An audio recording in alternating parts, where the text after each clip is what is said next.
Selamat pagi buat kita semua yang mendengarkannya.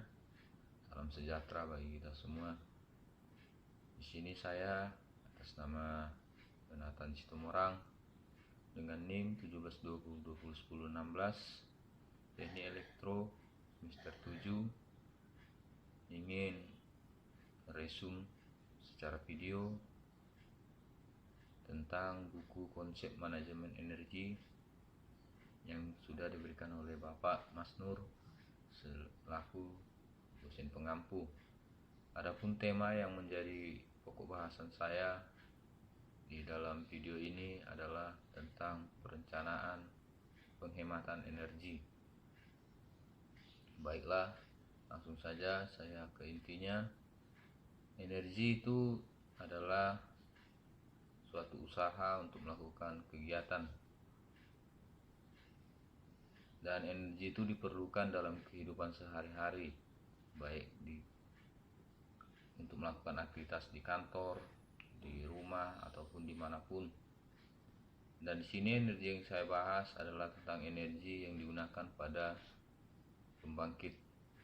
Energi pada pembangkit begitu banyak macamnya. Ada energi potensial, energi panas, energi angin, dan sebagainya. Energi sangat diperlukan untuk pembangkit listrik untuk memutar suatu turbin ataupun suatu mesin yang sudah direncanakan. Tentunya energi yang diperlukan bermacam-macam. Pada pembangkit listrik tenaga air diperlukan energi beda potensial. Energi potensial yaitu air yang jatuh dari atas ke bawah. Begitu juga dengan tenaga surya, dibutuhkan energi cahaya atau fotovoltaik sebagai untuk menghasilkan energi dan diubah menjadi energi listrik. Energi sangat diperlukan dalam setiap kegiatan itu dan harus bisa dihemat. Jikalau energi berlebihan, maka energi itu akan tidak seimbang dengan targetnya. Kenapa kita harus mempunyai target? Supaya ada efisiensi dalam semua kegiatan ataupun dalam pembangkit itu. Hal-hal yang penting harus menjadi target kita ataupun kunci.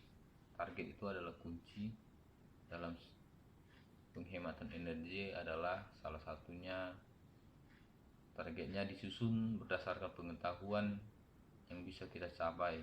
Dengan kata lain, apa yang bisa kita susun berdasarkan yang bisa kita perbuat berdasarkan kemampuan kita. Juga yang kedua, targetnya adalah berdasarkan statistik ataupun berdasarkan data-data yang selama ini sudah diterapkan, di mana bagian yang perlu dihemat ataupun yang berlebihan. Target statistik ini bisa untuk sekarang ataupun yang kemudian. Arti yang kemudian bisa untuk kita targetkan untuk yang di kemudian hari. Berdasarkan aktivitas juga adalah hal penting yang harus diperhatikan dalam penghematan energi ataupun perencanaan energi. Berdasarkan aktivitas artinya sebagai contoh, seorang teknisi mempunyai aktivitas untuk mencapai pekerjaan yang ditargetkan ataupun ditentukan, dan itu harus dikejar dalam satu waktu. Bisa jadi dia ingin mengolah ataupun membersihkan suatu area mesin dalam waktu seminggu, berapa kali dia harus menargetkannya. Dan yang kedua, berdasarkan kuantitas. Artinya di sini ini adalah berdasarkan orang-orang manajemen. Artinya dia memprogram target-target energi dalam satuan waktu yang bisa dicapai, yang yang bisa dicapai atau tidak bisa dicapai. Poin yang keempat, pengetahuan ataupun dikembangkan berdasarkan target yang akurat. Artinya pengetahuan kita harus terus dikembangkan supaya targetnya ini bisa tercapai. Dan kemudian saya akan menjelaskan apa itu target. Target yang harus dicapai dalam perencanaan penghematan energi ini adalah apa yang menjadi keinginan terus manajemen ataupun yang target dari manajemen. Yang kedua, targetnya adalah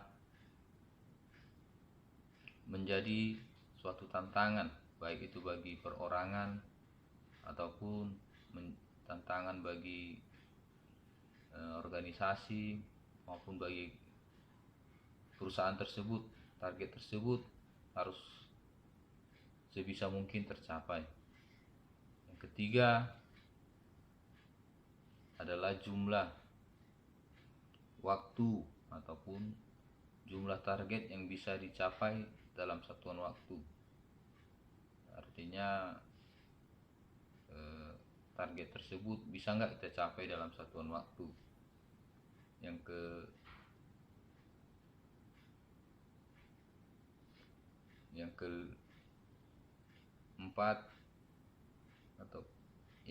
keempat adalah mengembangkan manajemen.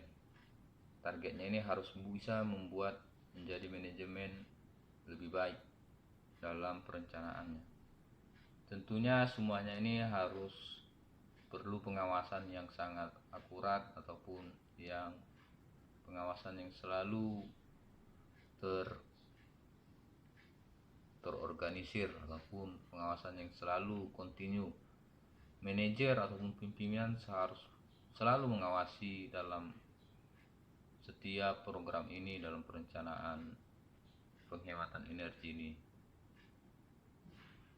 Demikianlah yang bisa saya sampaikan. Dan satu lagi, target ini memang sangat diperlukan ataupun penghematan energi ini sangat diperlukan dalam setiap kegiatan ataupun usaha yang kita lakukan, baik itu di bidang listrik, di bidang tambang atau bidang, semuanya sangat perlu supaya dapat secara kontinu melakukan aktivitas kita.